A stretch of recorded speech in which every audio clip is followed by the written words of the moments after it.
Muy buenos días. Vamos a continuar nuestro estudio del ciclo de la familia. Estamos en el estudio número 13 si no me equivoco. Estamos tocando el tema del matrimonio. Vamos a ver la segunda parte. El estudio pasado entendimos el origen de la institución del matrimonio, así como algunos puntos con respecto a la definición, con respecto a qué significaba, por qué fue creado de tal manera, la importancia que tenía el papel de la mujer dentro del matrimonio, lo especificamos también. Hoy vamos a continuar y vamos a ver específicamente algunos puntos, algunos aspectos más con respecto al matrimonio que son importantes, y vamos también a entender los objetivos que Dios tenía en mente cuando instituyó el matrimonio. Vamos a ver algunos aspectos más que el estudio pasado no pudimos ver por causa de tiempo y también porque lo esencial era lo que vimos el estudio pasado, y creo yo que nos va a poder arrojar todavía más luz con respecto a este tema que hoy es tan mal entendido. Creo yo, es mi convicción, que todos los jóvenes que aspiran algún día a casarse deberán de tener esto bien al dedillo, manejarlo perfectamente. En primer lugar, para poder evitarse muchas infelicidades y problemas que usualmente en los matrimonios ocurren por no entender a lo que se está accediendo, y en segundo lugar, para poder agradar a Dios también, que es de hecho el punto más importante. Cuando Dios se agrada de una persona, de una familia, usualmente la bendición de Dios desciende sobre ese hogar, sobre esa casa, y usualmente no falta nada. Aunque haya carencia de muchas cosas, realmente no falta nada, porque la bendición de Dios es la que enriquece, dice la Escritura. Hoy vamos a ver algunos puntos extra entonces, y vamos a pedirle a Dios su ayuda para comenzar este estudio. Padre, te damos muchas gracias. Entendemos que tú nos dejas el vivir con un propósito en mente. Queremos entender ese propósito, Señor. Y ayúdanos en esta mañana poder profundizar más en este tema, y concédenos también claridad para poder aplicarlo en nuestras vidas. Sea que seamos solteros, Señor, o que algunos estemos casados también. Permítenos entender, Dios mío, porque sabemos que este tema se aplica para muchísimos de los presentes hoy en día.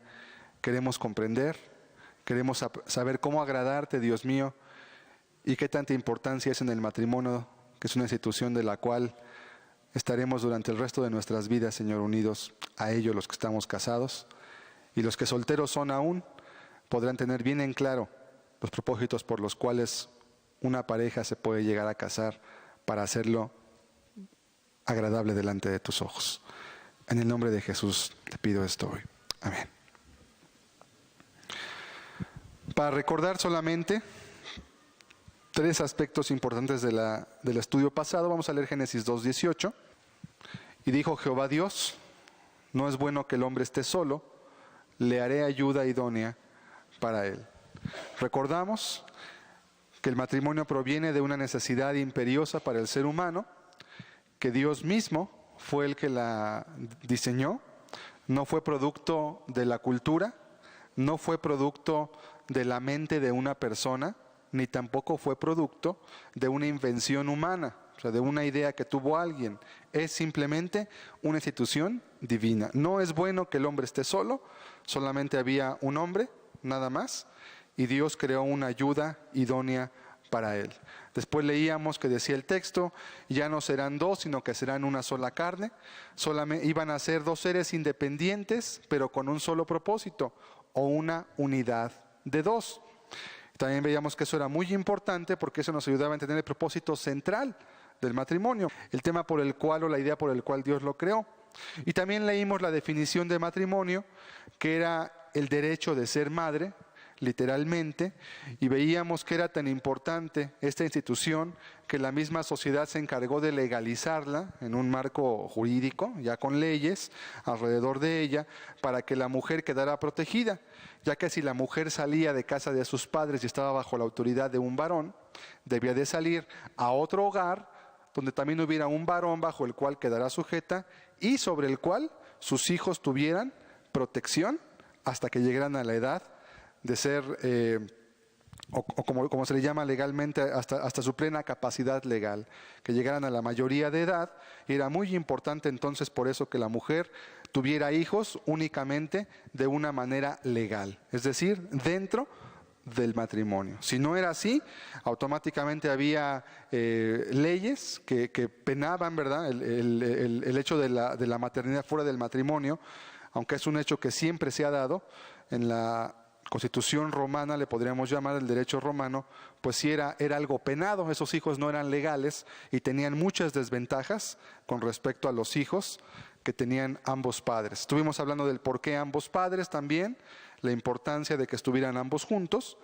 Y quiero tocar algunos aspectos más con respecto al matrimonio que el estudio pasado no vimos.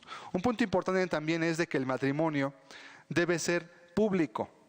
El pacto es tan importante que es necesaria la presencia de testigos que avalen de manera moral y también a veces, si es posible, legal, la unión entre dos personas. Debe de haber testigos, debe ser algo público. Nada de, como muchos jóvenes llegan a hacer, ¿verdad? Nada de que pues tú y yo nos casamos y Dios nos ve y Dios es nuestro testigo. Y ya tú y yo somos marido y mujer. Ellos solo se casan, ¿no? Tú y yo nos casamos solos y pues ya, pues, lo que importa es el amor. El amor es el que hace el matrimonio. Ya vimos que eso no es cierto. El que hace el matrimonio es Dios en primera instancia. Y el amor es lo que puede sostener una familia. Pero usualmente los jóvenes ni siquiera entienden lo que están hablando cuando hablan de amor. Entonces a veces la gente se acostumbra a casarse sola. Y eso da origen a muchas anomalías y dificultades. Pues si la gente se casa sola, ellos mismos se erigen en autoridad para casarse, pues nada les va a costar también un día decir, bueno, como tú y yo nos casamos solos, pues también ahora tú y yo nos separamos solos. Y pues ya, ahora ya no eres mi esposa, ahora ya no eres mi marido y te dejo y te abandono. Y eso no debe ser así. Como es un pacto, debe de haber siempre testigos. Debe de haber el consentimiento de los padres, debe de haber cuando son personas que tengan alguna problemática, ¿verdad? Si no vienen casos como los de Romeo y Julieta, que eso usted habrá leído esa novela donde no se casaban porque eran de diferentes familias, había problemas, etcétera, etcétera, y se acaban suicidando. O también por motivos vergonzosos, ¿verdad?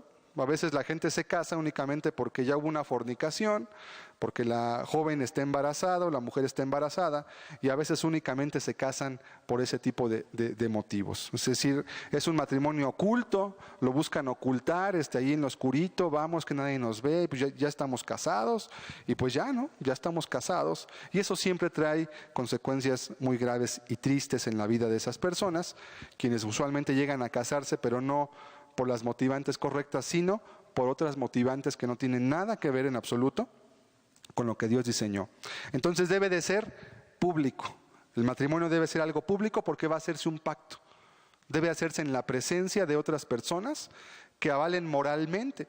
Por eso usualmente cuando alguien se va a casar, lo normal, cuando las cosas se hacen bien, lo normal es que se invite a las personas más cercanas, ¿sí? Que se inviten a los familiares, que se inviten las amistades más íntimas, y si hay más capacidad económica aún, pues aún se invitan a amigos y invitan a mucha gente con tal de que haya muchos testigos con respecto a su matrimonio, porque es un pacto. La persona se está comprometiendo en público ante los hombres y ante Dios en primer lugar a estar con una persona el resto de su vida, ¿verdad? Y por ello no puede ser entonces hecho por una persona. O sea, que yo te caso o tú y yo nos casamos, y esto lo comento porque es muy común entre los jóvenes que tienen ideas románticas y a veces piensan que con que yo ame mucho a este hombre, pues yo puedo casarme con él. Al fin, el amor es lo que hace el matrimonio. Pues ya, si yo te amo mucho y tú me amas mucho, pues nos juntamos, vivimos juntos y ya estamos casados. Al fin, ante Dios estamos ya casados porque Él ve nuestro amor. Eso no funciona, porque también ahí le dice que Dios dejó leyes, y esto nos lleva al segundo punto. Otro aspecto importante es que la unión o el pacto debe legitimarse ante las autoridades legales de la comunidad, país o región. Es muy importante. La Biblia dice en Romanos 13 que las leyes son puestas por Dios. Todas las leyes que hay, las leyes civiles, las leyes jurídicas, las leyes que rigen a los seres humanos, todas son puestas por Dios. O sea, ¿a qué me refiero con esto? No me refiero a que si hay leyes injustas Dios las puso. Más bien me refiero a que la esencia de las leyes proviene de Dios que puso orden. Y así como Dios designó, por ejemplo, que todas las semillas iban a dar un fruto según su género y su especie, y eso era una ley, también Dios dejó leyes para todo lo que la vida del ser humano implica. Por ello también el pacto debe legitimarse de la manera que sea correcta.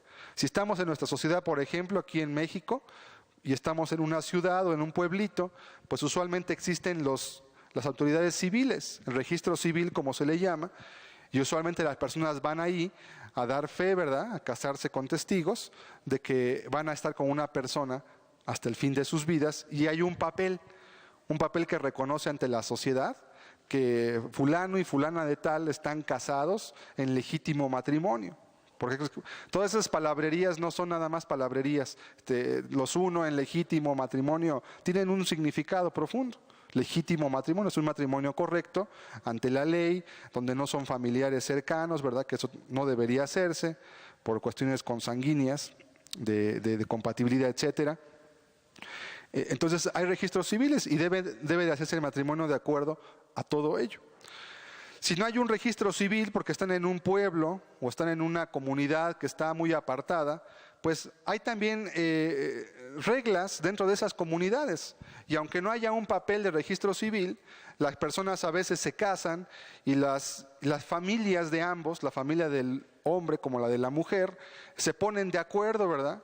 Hacen un acuerdo entre ellos, se va a pedir usualmente a la muchacha, y entonces hay un acuerdo y todo el pueblo sabe, porque además en esas fiestas de boda usualmente se invita a todo el pueblo, que a veces son pueblos pequeños de 200, 300 personas o un poco más, y entonces se invita, y aunque no hay un papel que diga que están casados, con un sello de un juez reconocido ante el país, sin embargo ante las leyes de la comunidad están legítimamente casados.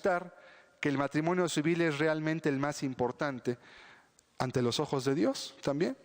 Y esto lo comento porque hay personas, a veces aún ya casadas y ya con años de casados, que a veces cuando empiezan a conocer la Biblia y las leyes de Dios, a veces piensan, quizás por comentarios o simplemente por una cuestión de conciencia, creen que solamente se casaron ante el civil y no se han casado por la iglesia, porque nunca, pues ellos ni buscaban a Dios ni les interesaba.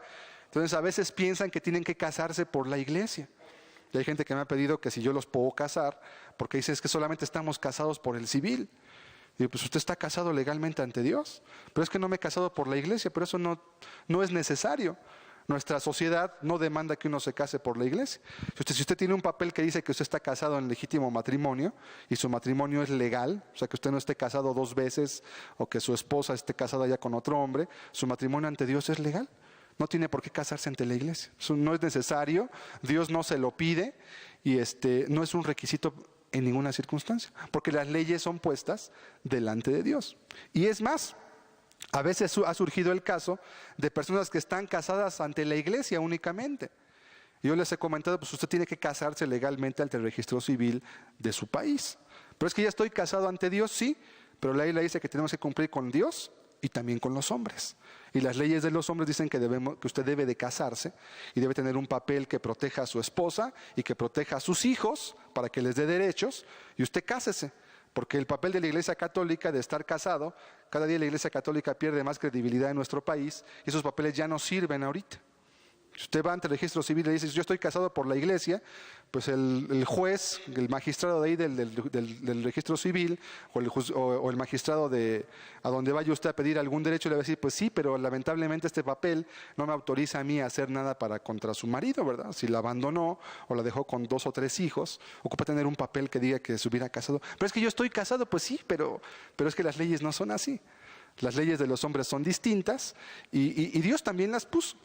No es que estén contrapuestas, simplemente son complementarias. Entonces el registro civil o el matrimonio civil es realmente el más importante para un matrimonio. Eso debe quedar muy, muy en claro, ¿sí? Porque luego vienen las ideas. Pero es que yo no estoy casado por la iglesia, es que a mí no me ha bendecido el pastor. Pues no, el que te bendice es Dios. Y si Dios no te bendice, el pastor tampoco te va a bendecir. Entonces, luego son ideas que hay, ¿verdad? De la religión, que se quedan a veces en la cabeza y la gente se imagina que tiene que casarse porque si no, pues ya no está bien ante Dios, o está cometiendo un pecado, o están fornicando. Hay gente que a veces llega a pensar eso. Es que yo no estoy bien casado. Porque sí, aquí tengo mi acta de matrimonio, pero pues yo no me he casado por la iglesia. No me han casado aquí con un ministro y y yo quiero que usted me case. Le digo, pues es que la verdad no es necesario. Usted está bien casado. Le muestro Romanos 3, usted lo puede leer en su casa. Dice que los hombres deben sujetarse ante las leyes puestas por los hombres. Las leyes justas, obviamente, ¿verdad? Entonces, el matrimonio debe ser legitimado. Debe de haber un papel que diga que está usted casado. Si usted se junta a vivir con otra persona y usted no tiene ese papel, la Biblia le llama eso fornicación, y no solo la Biblia, también la sociedad eso le llama un concubinato, si es que es un concubinato, porque tiene ciertas reglas también un concubinato con ciertos derechos ya, porque cada día es más común, pero eso es fornicación, y eso sí está usted ofendiendo a Dios, está usted cometiendo un pecado, y eso sí está mal, eso sí. Que usted se junte solo, pues no, si usted de veras ama a ese hombre o a esa mujer, pues cásese con él. Haga un pacto. Es que no sé si lo quiero, entonces mejor no se junte. Es que voy a intentar, no, discúlpeme, esto no es una escuela. Esto no es la carrera de poricultura, ¿verdad? A ver si me gustan los niños para cuidarlos, entonces sí estudio. Y si no, pues me salgo y estudio otra. No, las personas no son carreras académicas para tomarlas y luego dejarlas. Las personas tienen sentimientos, las personas tienen dignidad, las personas tienen un alma, ¿verdad? Y que les da derecho a tener una exclusividad con otra persona, y eso no se hace para para probar, a ver si estoy bien. Si usted no está seguro de eso, mejor ni se case, porque va a fracasar estrepitosamente en su matrimonio. Entonces, que quede muy claro, el matrimonio debe legitimarse ante las autoridades del país, de la región o de la comunidad. Si no hay registro civil porque viven los bosquimanos ahí en Australia, pues ellos no van al registro civil a casarse. Son una tribu indígena de Australia que están incivilizados. Ese concepto de civilización es muy curioso también, pero bueno, no tienen semáforos, no tienen coches, viven en tribus, ¿verdad? Y ellos se casan entre ellos. Entonces, ellos se casan, y los ancianos, ¿verdad?, de su tribu, la gente que es reconocida como autoridad, ellos los casan o avalan su matrimonio y están casados legalmente. Y ante Dios, eso está bien. O sea, ante Dios están casados, no están cometiendo ningún pecado. Las leyes son diferentes según el lugar donde las personas van, y no tienen por qué sujetarse a las leyes de otros países, ¿verdad? Cada uno en su lugar en donde está debe hacerlo de acuerdo a la legalidad. Este punto es muy importante, muy importante.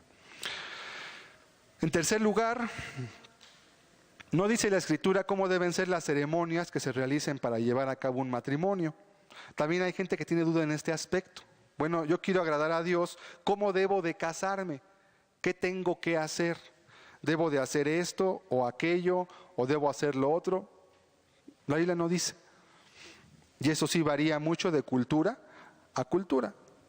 Hay libertad total siempre y cuando se cumpla con los puntos básicos. Aquí en nuestro país, en nuestra sociedad, se acostumbra a invitar a la gente, se acostumbra usualmente a rentar un lugar, ¿verdad?, o una casa si es grande, se acostumbra a dar de comer a los invitados, se acostumbra a partir un pastel, y ya, es lo que se acostumbra a hacer cuando hay una comida para una boda donde se está festejando. Pero en otros países, otros lugares puede ser distinto. En los pueblos acostumbran matar una res, o matar un puerco quizás, o hacer según lo que hay en la región. Y entonces las personas comen, invitan a la gente. ¿Cuánto debe durar? No sé, ¿verdad? En México acostumbra hacer una tarde, en otros pueblos acostumbran hacer una semana, y durante toda la semana se está festejando el matrimonio, ¿verdad? Y bueno, es una comedera increíble, ¿no? Pero bueno, la gente, son costumbres que la gente tiene, y las personas entonces acostumbran así celebrar o de alguna forma legitimar su matrimonio, porque eso significa que toda la gente se enteró, y aún el que no estaba y que llegó después, pues también se enteró porque le tocó la comida, etcétera. Entonces son costumbres, no dice la Biblia cómo, que si la novia debe llevar vestido, que si no, eso no tiene nada que ver, no importa, no es trascendente, no tiene ninguna problemática ante los ojos de Dios, ni tampoco ante la sociedad, ¿verdad? Si quiere casarse con un vestido o quiere casarse de short y de bermudas, pues eso es su problema. Hay gente que se casa en paracaídas, ¿no? Y que van bajando de un avión y los van filmando, y se casan volando en el aire, y bueno, costumbres, ¿no? Es un matrimonio, pues si los casó un juez, pues la Biblia no dice que no te puedes casar en paracaídas, ¿no? En ningún lado. Entonces eso ya no tiene ninguna cuestión de importancia. Vamos a ver Juan capítulo 2, verso 1. Dice la Escritura: al tercer día se hicieron unas bodas en Caná de Galilea, y estaba allí la madre de Jesús, y fueron también invitados a las bodas Jesús y sus discípulos. Aquí vemos un evento. La Biblia no habla mucho con respecto a esta cuestión de bodas. En el Antiguo Testamento se ve un poquito más esto. Aquí vemos cómo hubo unas bodas, y lo importante es el verso 2 quizás. Fueron invitados a las bodas también Jesús y sus discípulos. Fue un evento público. No hicieron una boda y se casaron ellos solos allí en su casa, encerrados. Invitaron a mucha gente. También en esa ocasión invitaron a Jesús y a sus discípulos. Estaba también la madre de Jesús. Estaban todos en una boda. ¿De quién? ¿Quién sabe? ¿Qué era importante? ¿No? ¿Quién sabe? En unas bodas. La gente se casa constantemente en todos los lugares. Pero vemos que fue un matrimonio público y socialmente aceptado. También eso es muy importante. Socialmente aceptado. ¿Sí? Le apuesto que si en las bodas de Caná se quisieran casar dos hombres, Jesús no hubiera ido a esa boda. ¿Sí? ¿Por qué? Porque la presencia de una persona es un aval moral. Yo estoy de acuerdo contigo, por eso vengo a acompañarte en algo tan importante. Entonces, la presencia de uno, aunque usted no participe de los ritos y ceremonias, es un aval moral. Yo estoy contigo aquí porque estoy de acuerdo en lo que estás haciendo. Si se hubieran querido casar dos mujeres o dos hombres, Jesús no hubiera ido, porque no era un matrimonio socialmente aceptado. Eso también es muy importante, ¿verdad? A veces hay cuestiones sociales por las cuales la gente no avala un matrimonio, ¿verdad? Por ejemplo, saben que el señor fulano que se va a casar, pues tiene otra esposa y la abandonó y ahora se quiere casar diciendo que es soltero con otra. Por eso usualmente cuando se van a casar, el juez civil, en presencia de los testigos, pregunta: ¿hay algún impedimento? ¿Alguno de los presentes tiene algo que decir con respecto al matrimonio del señor fulano de tal y la señorita fulana de tal? Si es así, dígalo ahora, o si no, dice, calle para siempre. Lo cual también implica un elemento de legitimidad moral de las personas. ¿Tiene algo que decir? Dígalo. ¿Usted le sabe algo a este señor? ¿Está casado ya antes? ¿Tiene más hijos y no se ha divorciado? Porque un doble matrimonio es ilegal en nuestro país y lo persigue la ley de hecho. La persona se casa dos veces, pueden meter a la cárcel. Eso no está bien. Sí, entonces dice, comente usted algo. Dígalo. Y aún en una boda religiosa, también el ministro que esté casando, no importa la religión tampoco que sea, no importa si se casan por el budismo o por la iglesia católica o se casan por los Krishnas, no importa. Están casándose ante Dios y lo están llamando por testigo. También ese punto es importante y no lo comenté. Si una persona se casa ante su religión, no importa si son testigos de Jehová, o si son Hare Krishna, o si son de la nueva era, si se casan ante un ministro de la religión que sea, se está llamando a Dios por testigo. Dios no creó las religiones las crean los hombres, pero se está llamando a Dios por testigo de esa unión que se está realizando. Y ahí hay un valor también de legitimidad muy importante, porque Dios fue el que legitimó el matrimonio, el que lo creó. Entonces finalmente sería Dios el que debe de legitimarlo. Por eso hay leyes también. Lo que lo comentaba, las leyes son puestas por Dios al mismo tiempo. Entonces debe ser socialmente aceptado. Por eso hay invitados, ¿verdad? Por eso hay invitados, porque es un matrimonio que es socialmente aceptado. Son puntos importantes entonces con respecto al matrimonio, que a veces generan dudas, inquietudes, ¿verdad?, en las personas y también generan a veces problemas. Usualmente la gente los comenta, pero a veces no los comentan y las personas se sienten mal, creen que han incumplido con alguna cosa y pues no, por eso es importante leer la Biblia para comprender qué principios hay. Por último, otro aspecto más, es que debe existir la relación sexual para consumar el pacto. Pues uno de los propósitos del matrimonio, como veremos enseguida, es la procreación de hijos, para lo cual es necesario esto. Vamos a ver Génesis 1:27. Dice este texto: y creó Dios al hombre a su imagen, a imagen de Dios lo creó, varón y hembra los creó. Y los bendijo Dios y les dijo: fructificad y multiplicaos, llenad la tierra y sojuzgadla, y señoread en los peces del mar, en las aves de los cielos y en todas las bestias que se mueven sobre la tierra. Fíjese cómo dice en el verso 28, los bendijo Dios y les dijo, fructificad y multiplicaos. Esto lo dijo Dios, no fue invención de ellos. Ellos no dijeron, oye Señor, ¿podemos multiplicarnos? No, Dios les dijo a ellos. Dios creó a los seres, ¿verdad? Varón y hembra también aquí hace mención específica de la sexualidad de las personas, varón y hembra. Aquí no dice hombre y mujer, lo cual también significa lo mismo, ¿verdad? Es un énfasis mayor en esto. Y les da un doble mandato, fructificad y multiplicaos. Y después llenad la tierra, sojuzgarla, los puso por encima de toda la creación. Entonces, mientras que el segundo, multiplicaos, dice aquí el verso 28, hace alusión a la preservación del género humano. O sea, multiplíquense, llenen la tierra, les dijo Dios, llenen la tierra, lo cual implicaba entonces la procreación de hijos. Es importante este punto también. ¿Y por qué lo comento? Porque también hay veces que los matrimonios únicamente se hacen con fines políticos, con fines económicos. O sea, hay gente que a veces se casa con otra persona, pero no lo hace porque ame a la otra persona, simplemente porque le conviene, ¿no? Porque para sacar mi casa de Infonavit, ¿verdad? Me piden que esté casado, entonces pues me caso contigo, aunque tú y yo ni nos conocemos, pero me caso, presento mi papel de que estoy casado y me dan mi casa, o me dan X, lo que sea. O como pasaba en las monarquías de los siglos XVI, XVII, XV, etcétera, pues a veces se casaban entre hijos de los monarcas únicamente por cuestiones estratégicas militares y políticas. Entonces la reina, la princesa, ¿verdad?, de España se casaba con el hijo del rey de Francia, que eso pasó, o con el rey de Inglaterra, o con el príncipe de Alemania. ¿Por qué se casaban? Pues no se casaban porque se amaran mucho, ni porque estuvieran muy guapos o algo así. Era porque les convenía políticamente. Y usualmente los matrimonios los concertaban los padres. Es que si me caso con la hija del rey de Inglaterra, entonces mis barcos van a poder comerciar mejor porque Inglaterra dominaba el mar durante mucho tiempo. Entonces me caso con ella. Entonces luego el de Inglaterra se casaba con la hija del rey de España para poder tener dominio sobre ciertas colonias en ultramar, etcétera. ¿Eso qué es? Eso no es un matrimonio, sí, lo hacen legítimo, pero no cumple el objetivo real. A veces esas personas, a veces ni siquiera tenían relaciones entre ellos, porque era una cuestión nada más legal.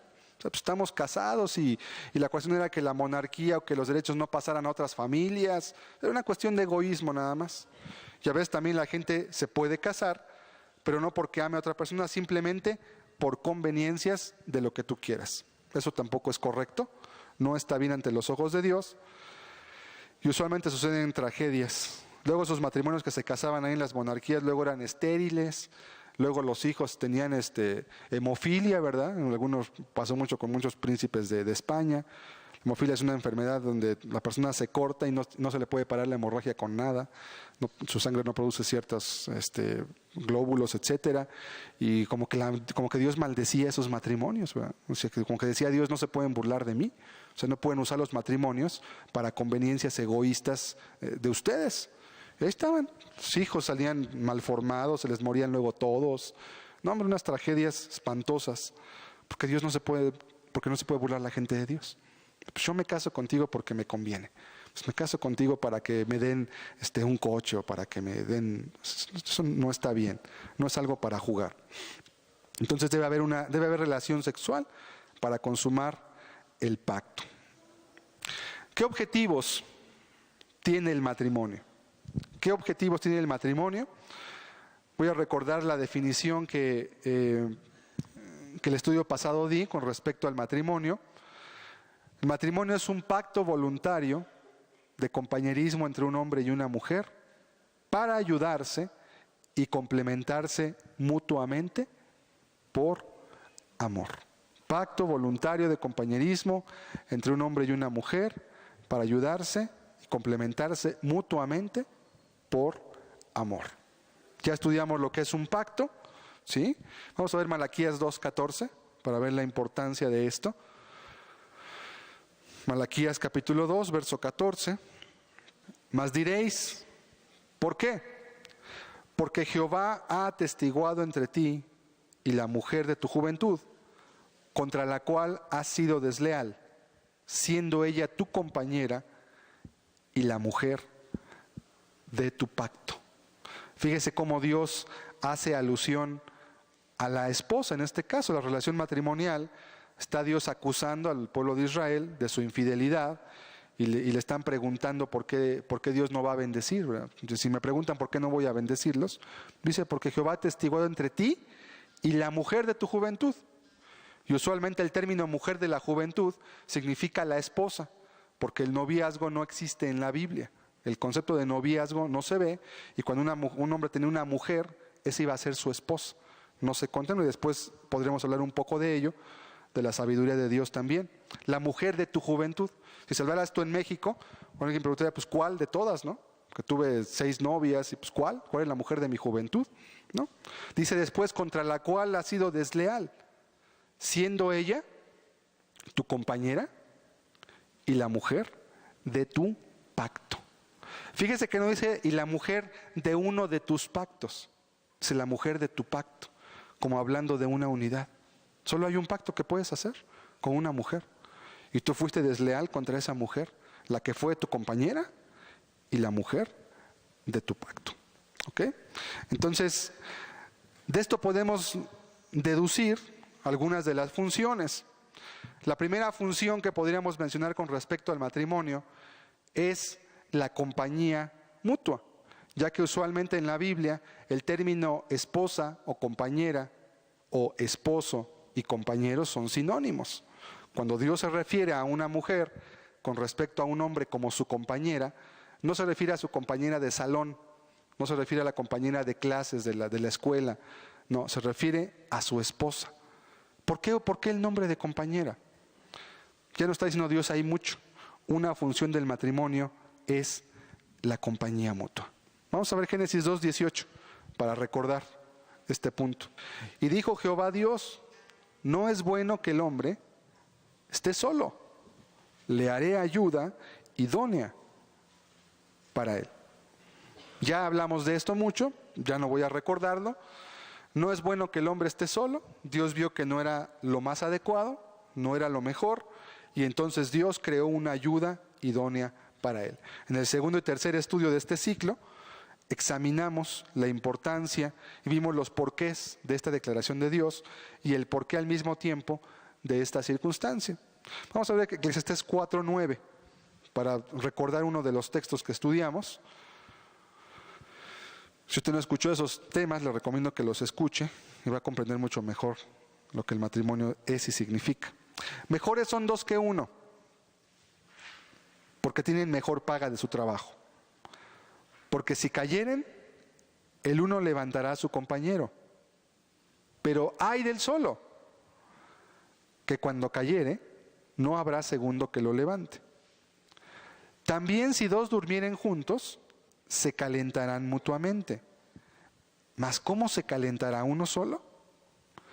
Y si alguno prevaleciere contra uno, 2 le resistirán, y cordón de 3 dobleces no se rompe pronto.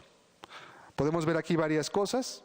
Lo primero que comienza diciendo el texto es, mejores son 2 que 1. Y esto nos habla de un compañerismo. Específicamente no se habla del matrimonio, ¿verdad? Mejores son 2 que 1, simplemente. Pero luego habla de algunos de los beneficios del estar acompañado.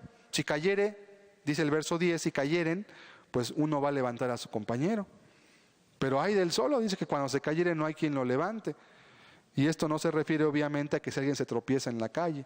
Entendámoslo como que si alguien tiene un fracaso en su vida, si a alguien le va mal en alguna circunstancia, si a alguien la cosa le sale diferente a como él pensaba, pues tiene quien lo anime, tiene quien esté junto a él, quien le dé palabras de aliento, quien lo reprende, etc. También si 2 durmieren juntos, aquí sí ya hace una referencia directa al matrimonio, quizás, pienso yo, se calentarán mutuamente. Mas ¿cómo se calentará uno solo? Son preguntas muy sencillas, cuyo objetivo principal es hacer entendernos algo.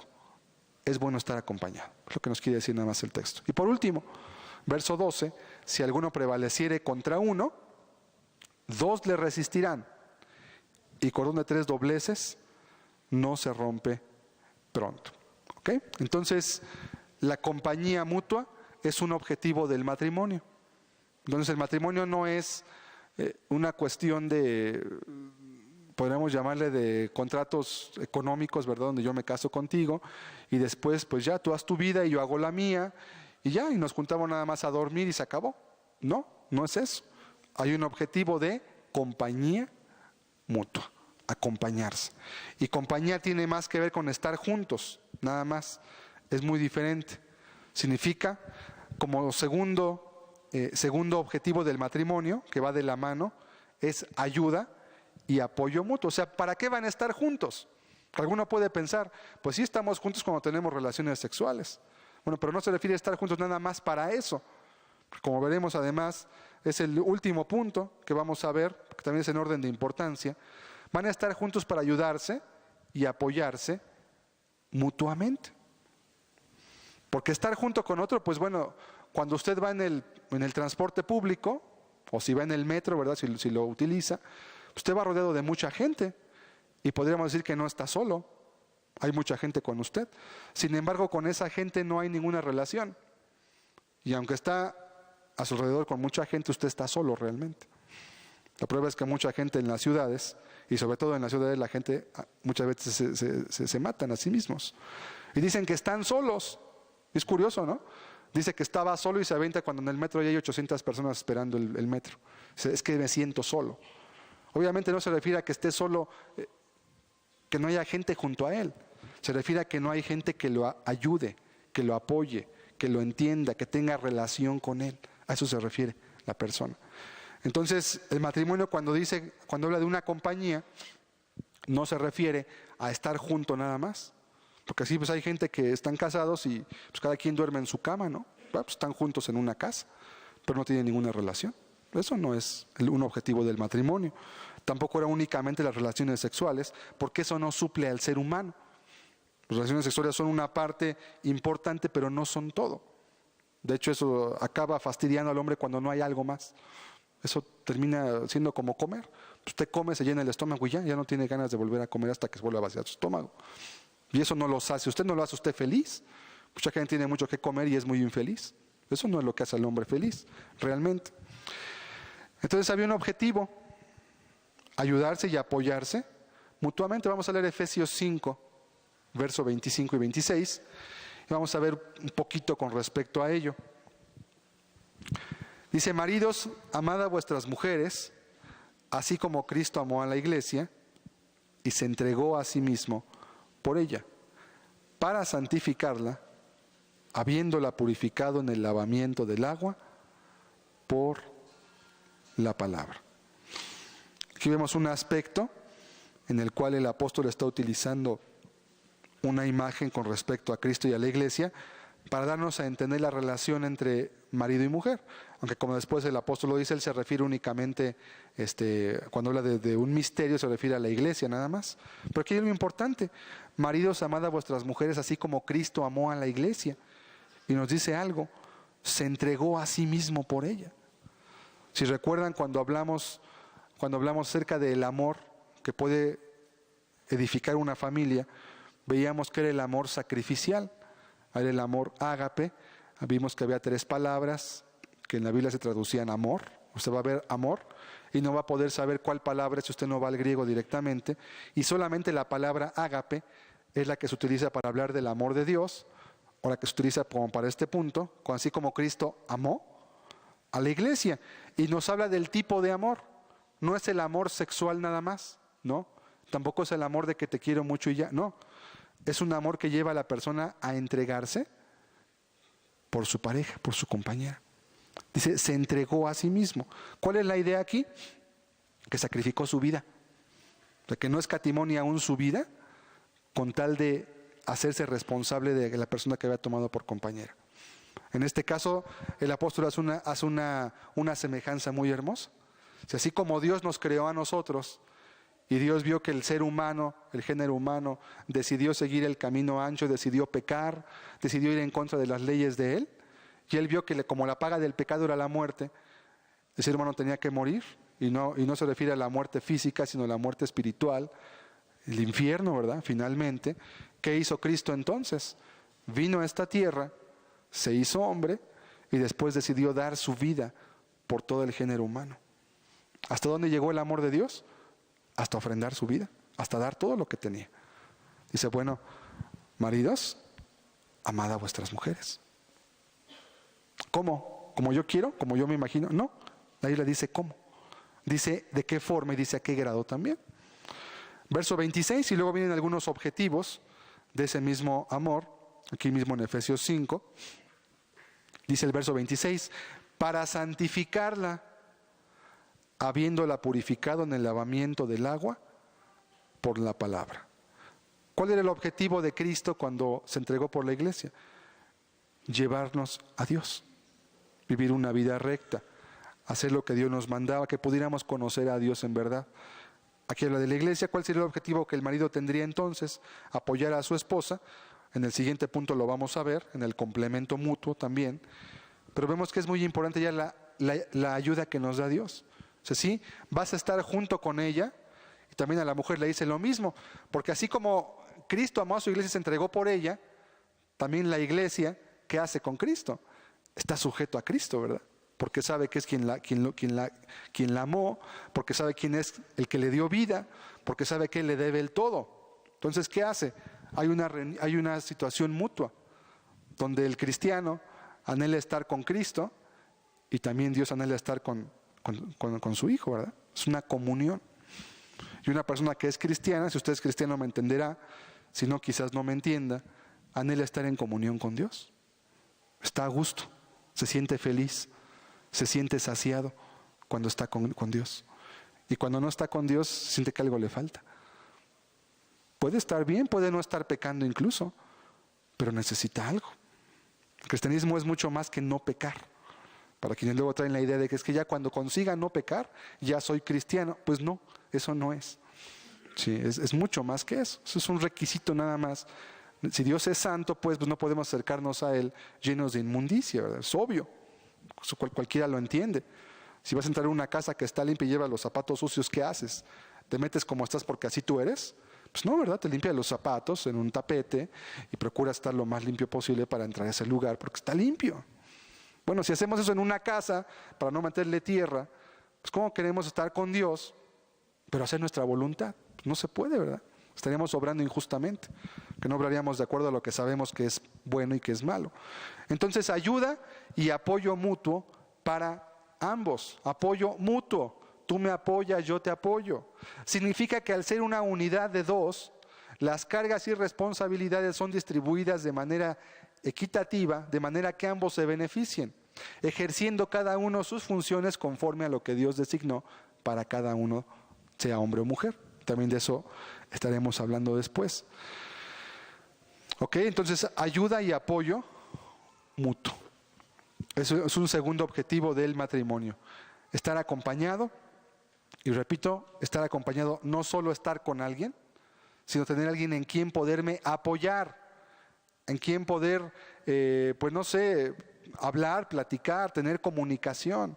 Alguien que entienda, que pueda escuchar. Y no solamente escuchar así, ajá, no, sino con atención. O sea, realmente estarse interesando en lo que le estoy diciendo. Realmente estar comprendiendo lo que yo estoy hablando y darme una respuesta o retroalimentarme, ¿verdad? Decir, no, yo creo que esto está bien, o yo creo que esto está mal, o mira, ¿por qué no mejor haces esto? O yo considero que esto no está bien, ante los ojos de Dios no es correcto, porque mira, la Biblia dice esto. Entonces hay una ayuda y apoyo mutuos. Es un objetivo del matrimonio. Por eso Dios dijo, no es bueno que el hombre esté solo. Tercer objetivo del matrimonio, complemento mutuo. ¿Por qué los separé? Porque una persona puede ayudar a otra, pero puede no ser un complemento para ella o para él. ¿Qué significa eso? ¿Qué es complemento? Yo creo que el estudio pasado les comenté acerca de algo que embona perfectamente en otro, como un rompecabezas. ¿Sí? Algo que es una parte que lo puede apoyar idealmente. Vamos a ver Génesis 1:27 otra vez. Vamos a ver el verso 28 específicamente. Dice, y los bendijo Dios y les dijo, fructificad y multiplicaos. Específicamente en el complemento, la palabra fructificad es la que nos da quizás la función más clara. ¿Qué quiere decir el fructificar? ¿Usted qué se imagina cuando dice que un árbol fructifica? ¿A qué se refiere? Pues a que el árbol llega a la madurez y como llega a la madurez da un fruto, ¿verdad? Un árbol desde que es plantado, aunque tenga medio metro, ya es un árbol, pero no está maduro.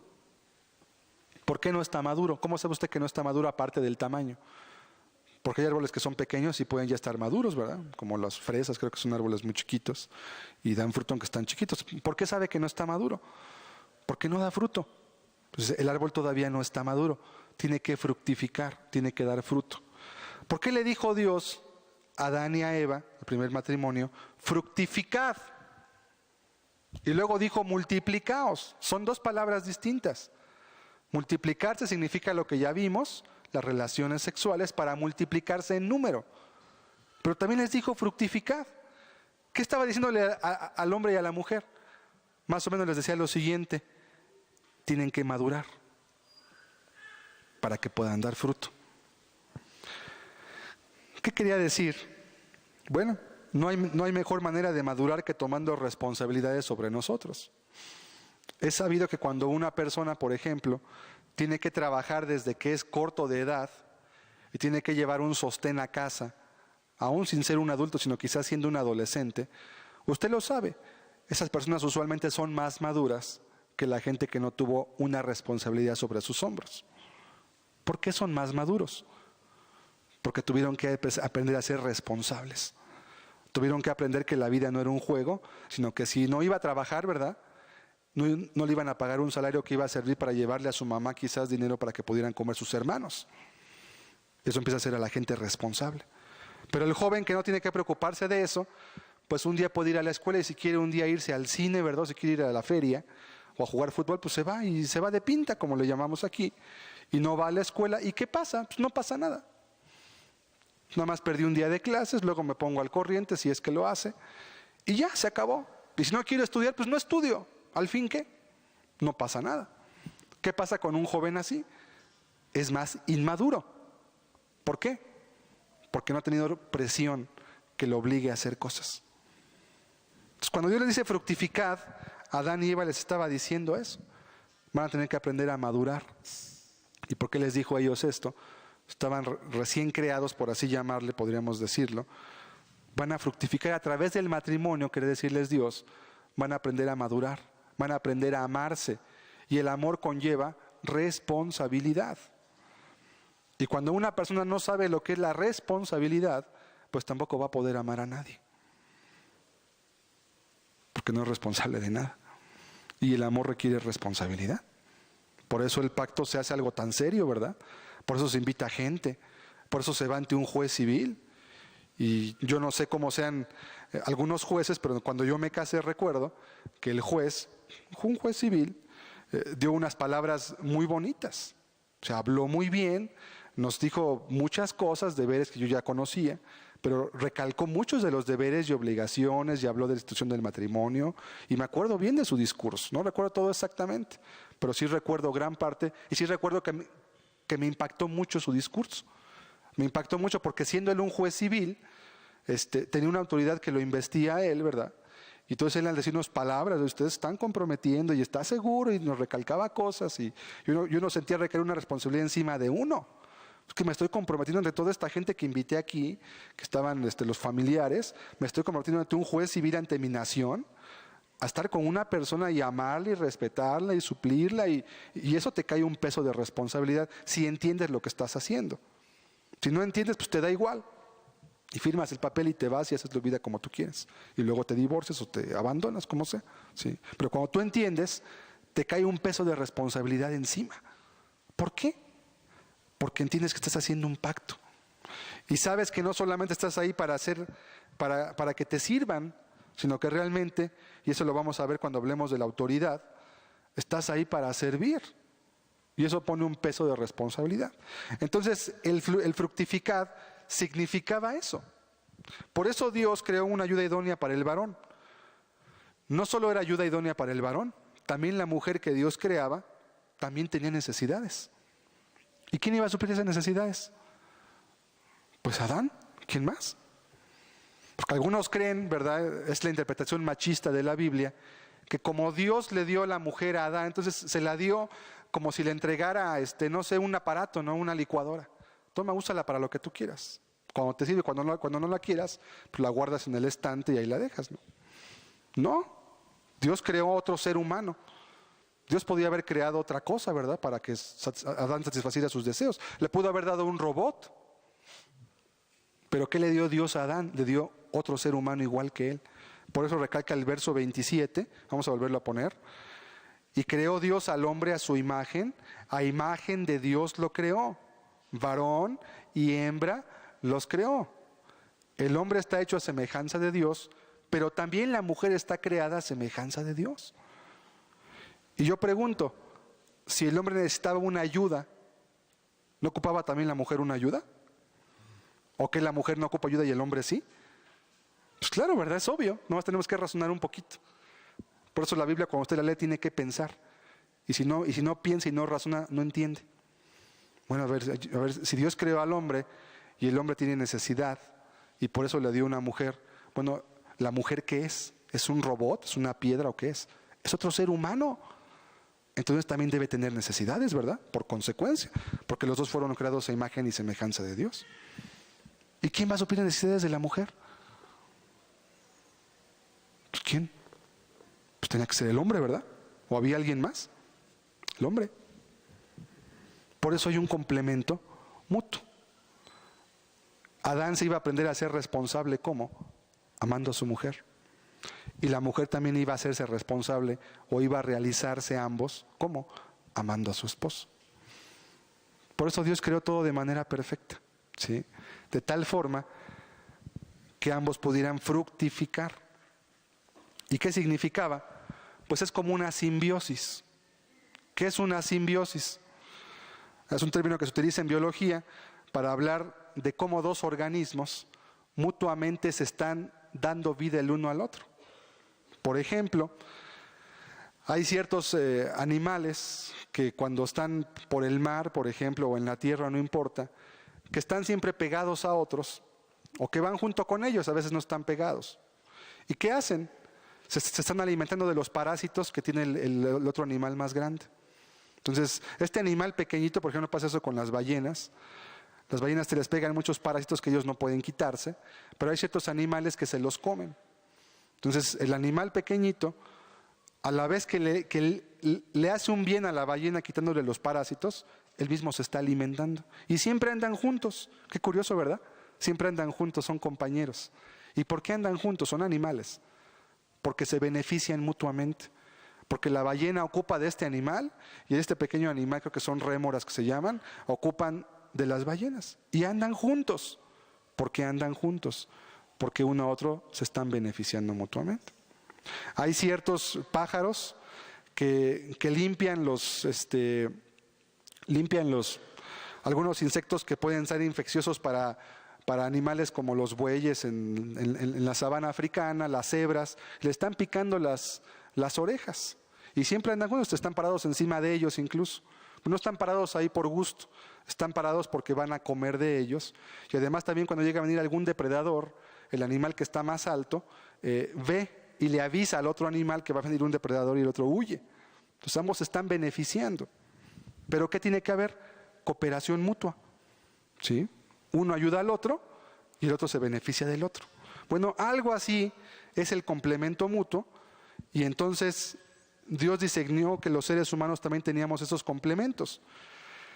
El ser humano, por ejemplo, usualmente necesita ternura o comprensión. Es importante este punto. También el ser humano, el varón específicamente, ocupa otro punto de vista. Este se comenta mucho, no voy a entrar ahorita mucho en ello. El varón usualmente quiere perpetuarse procreando y criando hijos. Y casi todos los seres humanos, pero sobre todo los varones también tienen necesidad de tener un hijo. Dice, yo quiero un hijo con quien perpetuar mi apellido, ¿verdad? O mi familia, etcétera.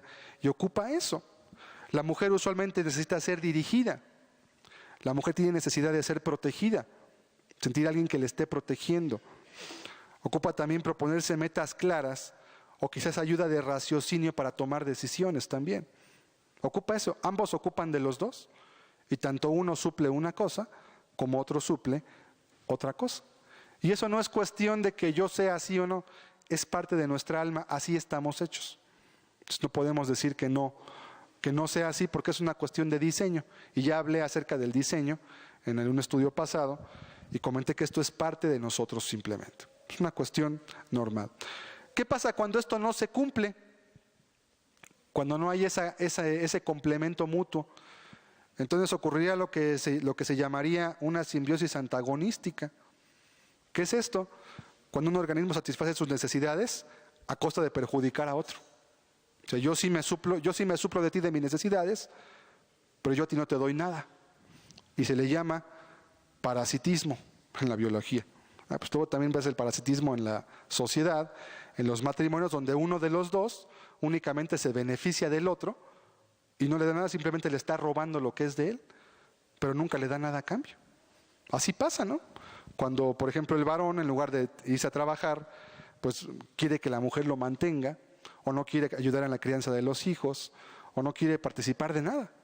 Entonces, dice, no, pues yo no, yo es que no, es que pasa esto, lo otro, y está en casa, ¿verdad? Todo el día rascándose la panza, y que la mujer le dé de comer, y pues ve a buscar la comida, pero pues no hay dinero, pues a ver cómo le haces, yo no sé, no hay trabajo. ¿Qué es eso? Un holgazán, ¿qué es eso? Es un parasitismo. O sea, el hombre que está ahí no es un ser humano, es un parásito. Si alguien no tiene trabajo, pues su trabajo es buscar trabajo, ¿verdad? Ya si no encontró algo, pues no sé, hay coches que lavar, hay pastos que cortar, hay trastes que lavar, hay patios que barrer, etcétera. Y cualquier cosa es mejor a estar mendigando el pan, ¿verdad?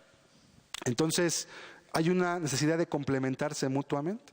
Cuando esto no sucede, inmediatamente empieza a haber problemas. Fíjese usted en los matrimonios. Cuando en cualquier matrimonio no hay ayuda y compañía mutua y complemento mutuo entre ambos, inmediatamente empieza a haber problemas, recriminaciones, ¿sí? A veces justificadas, a veces también injustificadas, ¿verdad? Porque cuando hablo de que se complementa no significa también, hablo dentro de lo normal. No significa que si entonces el marido quiere comprarse un coche que vale $1,000,000, pues va a trabajar hasta comprárselo. O si la mujer quiere que le compren una casa que no puede comprarse, pues no se puede, ¿verdad? Yo no me refiero a eso. Me refiero a lo básico y lo esencial. A lo que es la comida, el alimento, el vestido, lo básico. No hablo de lujos, no hablo de tonterías, hablo de lo normal nada más. De lo que es necesario. Entonces hay una necesidad de complementarse mutuamente, y Dios creó al hombre y a la mujer para complementarse mutuamente. Ahora aquí hay algo importante. Si alguien no puede estar completo en sí mismo, como ya lo hemos comentado, pues tampoco va a poder complementar a nadie. Primero ocupa que lo llenen a él, para que luego él pueda llenar a alguien más. Si Dios no está, no funciona el matrimonio como debe funcionar. Cuarto objetivo del matrimonio, procrear hijos. Vamos a volver a leer otra vez Génesis 1:28, solo para dejarlo en claro. Y los bendijo Dios y les dijo, fructificad y multiplicaos, llenad la tierra y sojuzgadla. ¿Para qué les dijo Dios también que era el matrimonio? Para procrear hijos, ¿verdad? Era otro objetivo.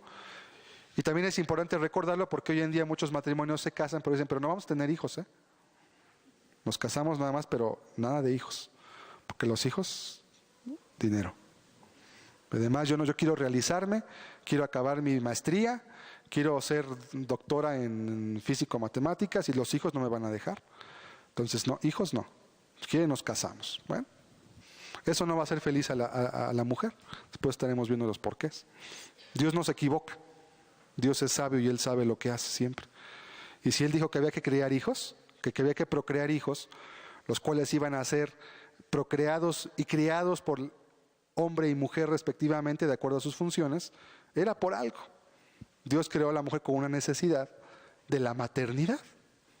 Y la maternidad es algo que en la Biblia es sumamente exaltado. Contrariamente a la sociedad donde la maternidad es vista como algo degradante para la mujer. O sea, pues se ve así. ¿Por qué? Porque nuestra sociedad ha hecho ver la maternidad, por el egoísmo humano, como algo que es malo, o sea, como que te va a degradar si eres mujer. Y muchas mujeres crecen con ese concepto en su mente y luego acaban todas infelices, porque ni tuvieron hijos, y lo que según triunfaron, pues triunfaron ante los ojos de la sociedad, pero en su matrimonio, en su familia son muy infelices. Luego andan adoptando niños por ahí porque quieren tener un hijo, quieren criar un hijo, ¿verdad? Se dan cuenta que algo les pide que deben de criar, que deben procrear, etcétera. A veces no pueden también, lo cual es una tragedia. Y de hecho, en la Biblia, la crianza de los niños o la maternidad es vista como una bendición de Dios, y cuando alguien no puede tener hijos era visto como una maldición. No quiero decir yo que sea así, también puede haber circunstancias fisiológicas por las cuales un hombre o una mujer puedan ser estériles. Pero ante la cultura judía, el no poder tener hijos era de hecho, para los judíos, en los tiempos de Cristo, era una causal de divorcio. O sea, si una mujer, porque usualmente se le atribuía a la mujer, ¿verdad? A veces después que se divorciaban y el hombre seguía sin tener hijos, se daban cuenta que era el hombre el que era estéril, pero bueno, era una cultura machista. Y usualmente cuando la mujer no puede darle hijos al varón, esa era una causa de divorcio justificada. Decía, mi mujer tenemos ya aquí 3 años y no se puede embarazar, la voy a dejar. Y las dejaban, porque no podían tener hijos. ¿Cómo era visto en la cultura judía la maternidad? Como que Dios me está bendiciendo. Y cuando alguien no podía tener hijos, era visto como una maldición. Era visto como que, oye, algo hiciste tú, porque Dios no te concede tener hijos. ¿Estás maldito por Dios? ¿O estás maldita por Dios? Esa era la percepción que se tenía. ¿Por qué lo comento? Porque la maternidad hoy en día es vista totalmente al contrario. Por eso la Biblia dice que debemos renovar nuestro entendimiento. ¿Sí?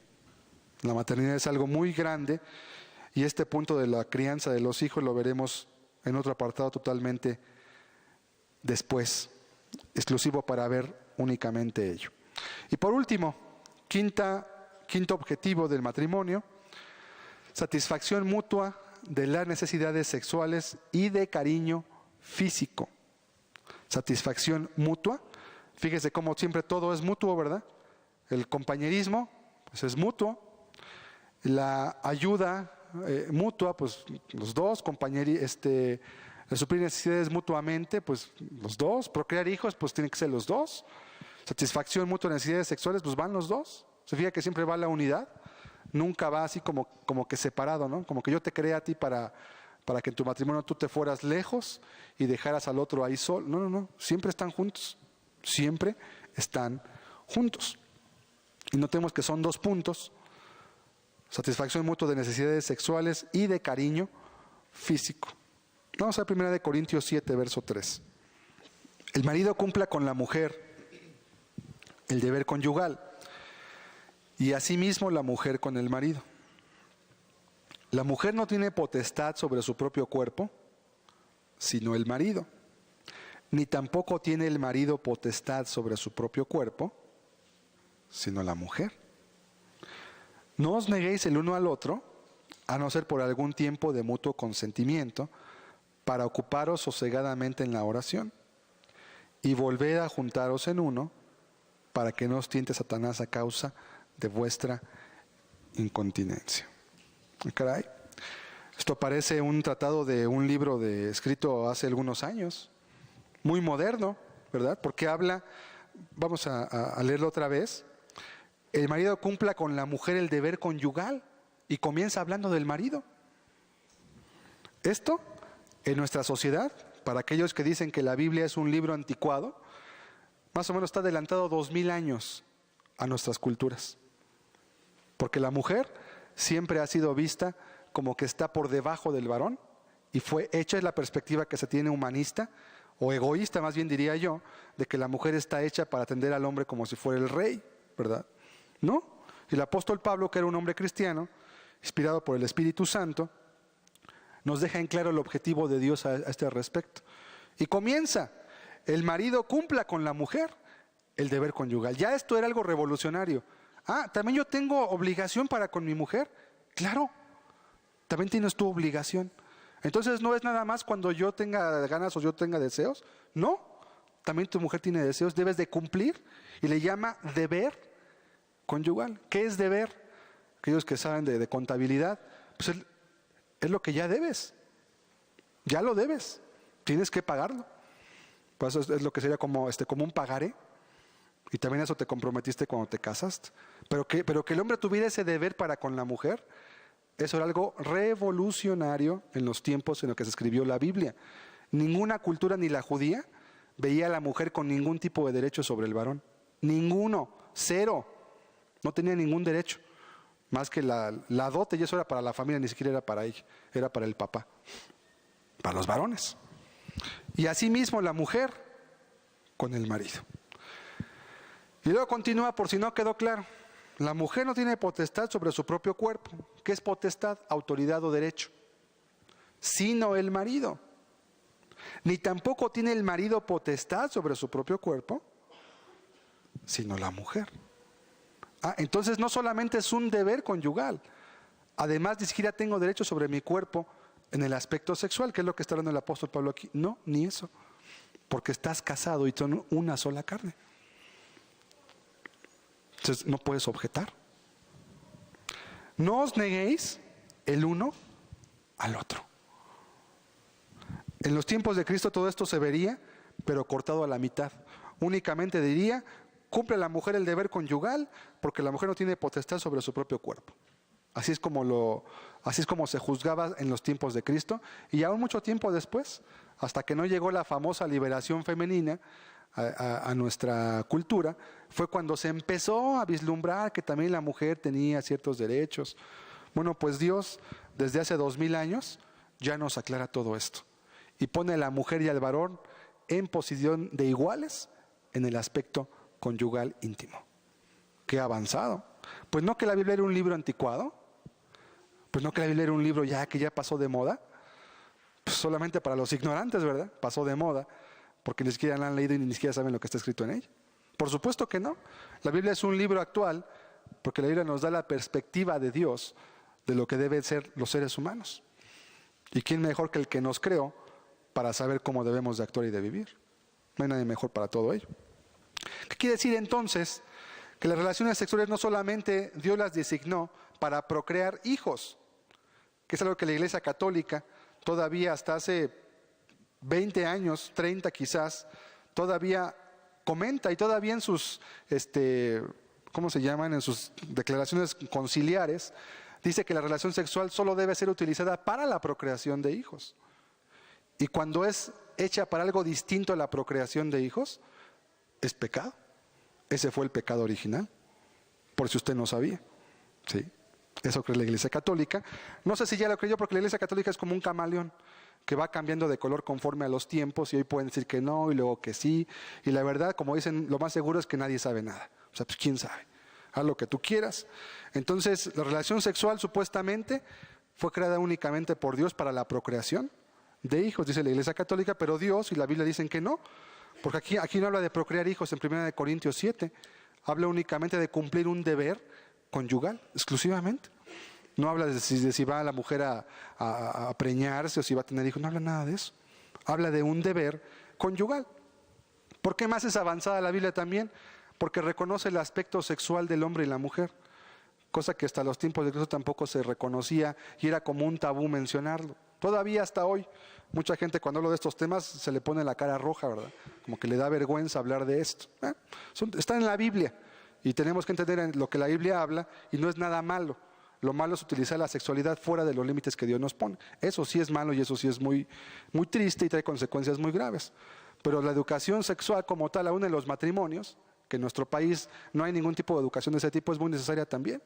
Y a veces gente por límites de conciencia cree que su matrimonio va a estar pecando porque eso es darle satisfacción a la carne, piensa. Espérame tantito, hay que separar los términos y ver a qué se refiere la Biblia con un término y con otro. Entonces la Biblia habla de un deber conyugal. Habla de un deber conyugal y habla de que ambos tienen algo que se deben el uno al otro. ¿Y por qué se lo deben? Porque lo necesitan, simplemente. No se puede deber lo que tú no necesitaste, porque si tú pediste algo prestado, fue porque lo ocupaste, ¿verdad? Esa es la idea. Como en contabilidad se habla, un deber es algo que tú ya tienes que pagar. O sea, ya no está objeción si lo quieres pagar. Tienes que pagarlo, simplemente. Por ello, cosas como el celibato obligado son destructivas para las personas cuando no tienen dominio propio.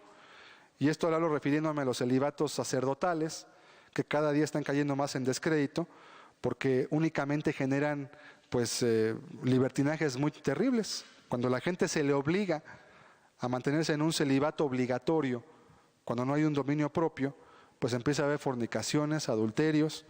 Y es muy curioso porque hasta antes del año 1500, todos los sacerdotes que en la Iglesia Católica se casaban y tenían sus esposas y sus hijos. Hasta después del Concilio de Trento fue cuando ya se determinó el celibato sacerdotal como algo obligatorio. Y después se comprobó que fue una catástrofe hasta el día de hoy para la Iglesia Católica, donde están pagando miles de millones de dólares en demandas, en sanciones, para las personas que fueron obligadas a llevar muchos de estos males encima de ellos. Vamos a 1 Timoteo 4:1. Pero el Espíritu dice claramente que en los postreros tiempos algunos apostatarán de la fe, escuchando espíritus engañadores y a doctrinas de demonios, por la hipocresía de mentirosos, que teniendo cauterizada la conciencia, prohibirán casarse y mandarán a abstenerse de alimentos que Dios creó, para que con acción de gracias participasen de ellos los creyentes y los que han conocido la verdad. ¿Sí? Aquí vemos dos cosas. Habla de los tiempos posteriores, de los últimos tiempos. Dice que iba a haber personas que iban a prohibir casarse. ¿Por qué habla de esto? ¿Por qué lo toma como doctrinas de demonios?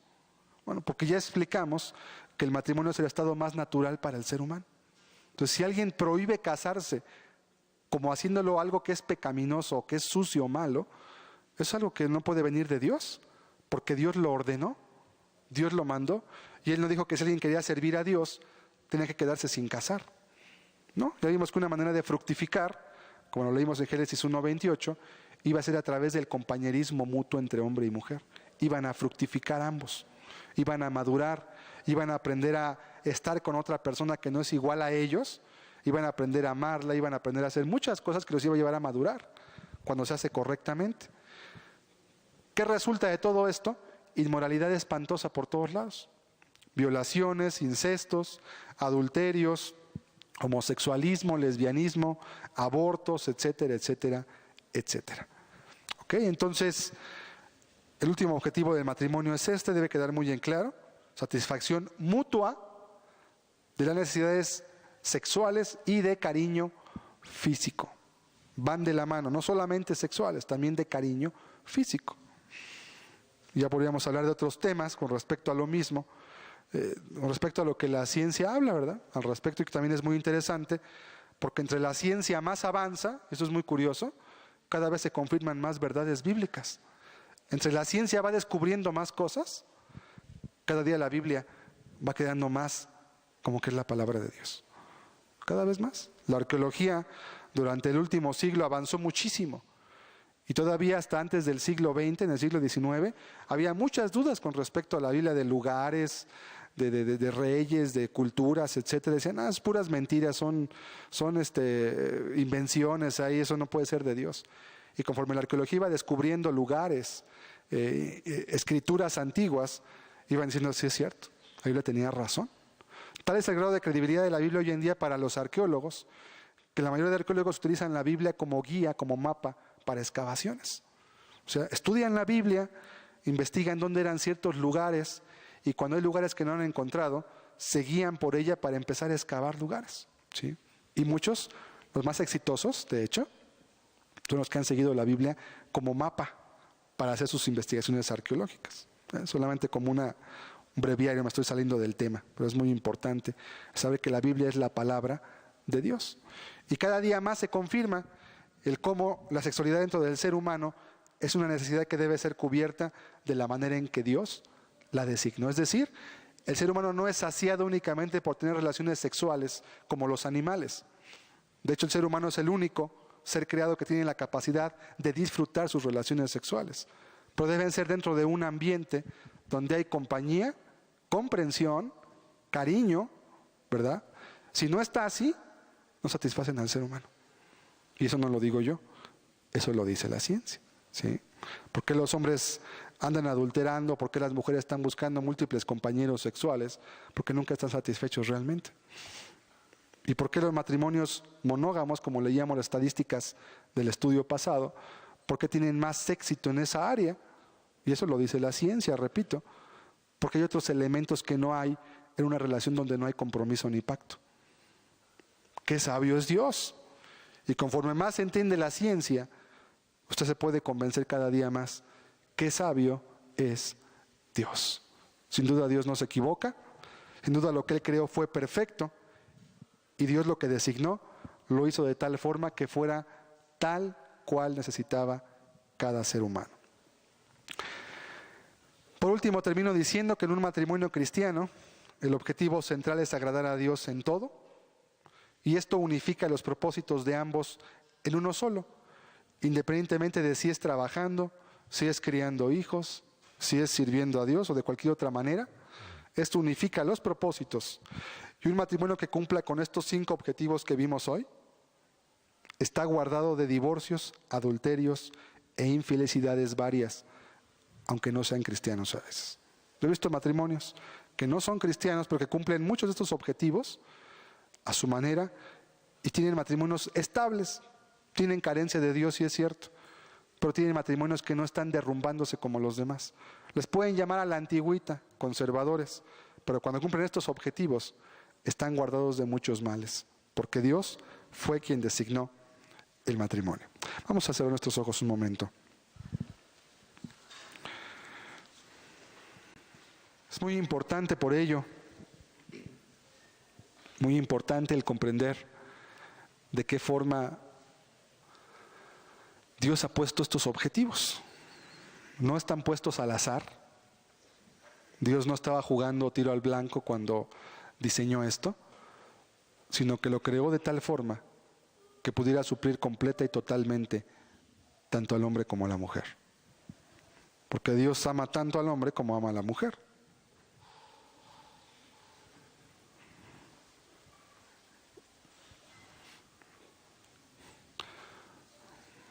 Si usted ya está casado, sería un buen tiempo para reflexionar en si se están cumpliendo estos objetivos.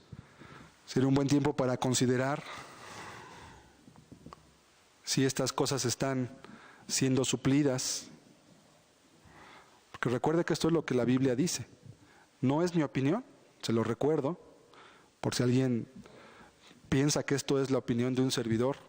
No es así, no me atrevería aquí a dar mi opinión sin antes aclarar lo que es mi opinión. Esto es lo que la Biblia dice. Y aún sí me atrevo a mencionar que aún la ciencia avala muchos de los términos y condiciones que la Biblia comenta.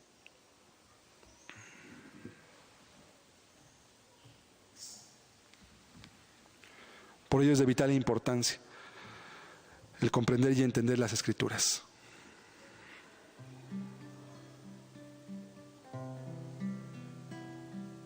Pacto de compañerismo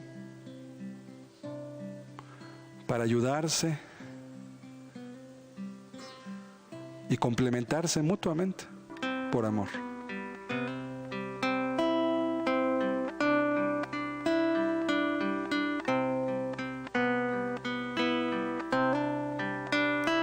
Si usted lee el libro de Cantares, usted podrá ver cómo estos elementos están incluidos ahí. El matrimonio es algo muy sagrado que Dios creó con la finalidad de que un hombre y una mujer pudieran complementarse mutuamente por amor, siendo el creador el centro. Porque nadie puede poner otro fundamento que el que ya está puesto. Nadie puede darle otra razón de ser al matrimonio que la que ya Dios le dio.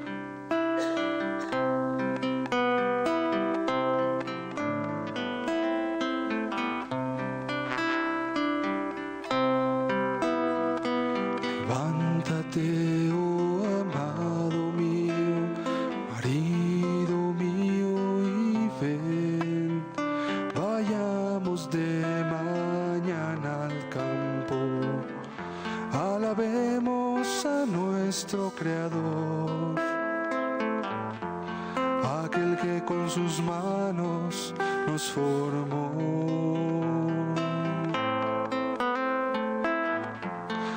aquel que con su amor nos unió,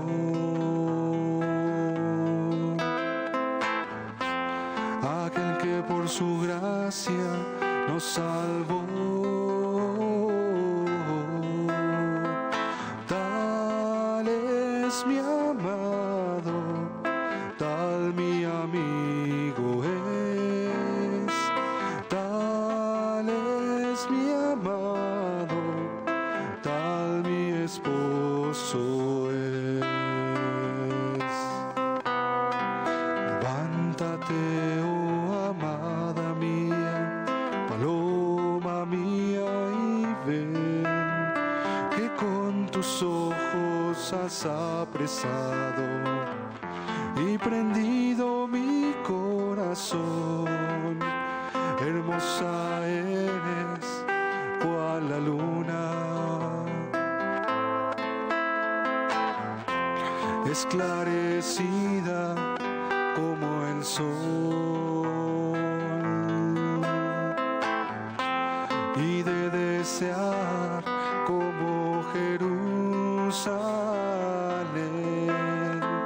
Tal es mi amada, tal mi paloma es, tal es mi amada, tal mi esposa es.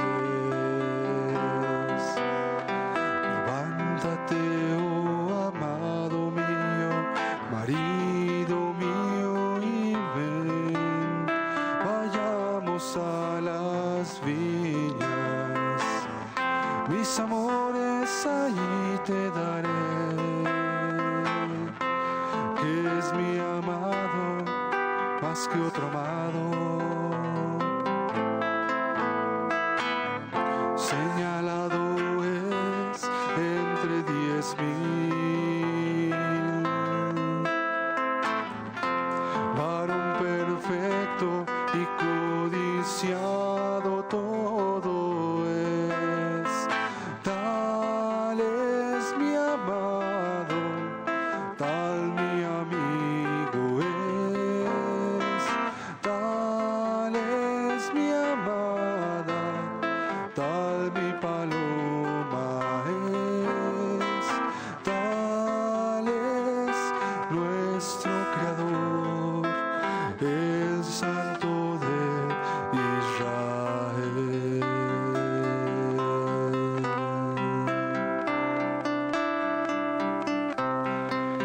En una sociedad donde los matrimonios se destruyen,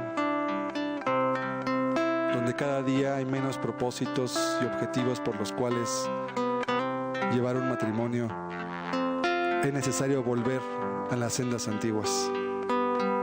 Es necesario regresar a lo que Dios designó, regresar a los caminos de quien no se equivoca, a los consejos de aquel que nos dio la vida, para poder pisar sobre seguro y no jugar con algo tan sagrado y que puede ser tan destructivo como el vivir con otra persona sin saber lo que se está haciendo o para qué se está haciendo.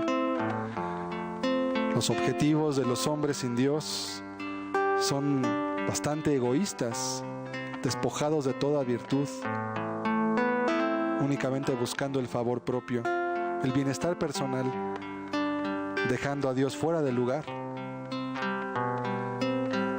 y haciendo del hombre su propio Dios. Las consecuencias están a la vista. Si usted quiere tener un matrimonio guardado de infelicidades, fracasos, haga lo que Dios le marca. Aprender a amar, a complementarse, a ayudarse, requiere madurez, responsabilidad, requiere comprometerse cuando las cosas van bien y también cuando no van tan bien. Y ante todo, es Dios quien da fortaleza a todo hogar. Y si esto es el matrimonio, qué bendición será cuando puede ver hijos fruto de ese matrimonio y hay un hogar estable, donde poder ver un ejemplo a seguir, donde poder ver una idea clara, un modelo de lo que Dios anhela. Se preparan esos hijos también para su vida posterior. Cuando no es así, las consecuencias también están a la vista.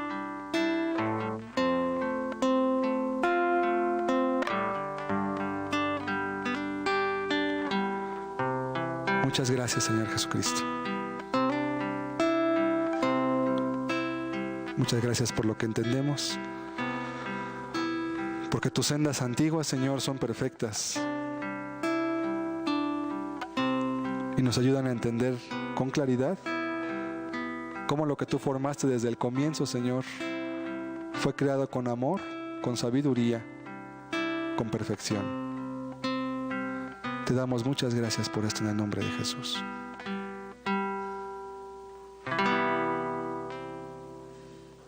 Amén.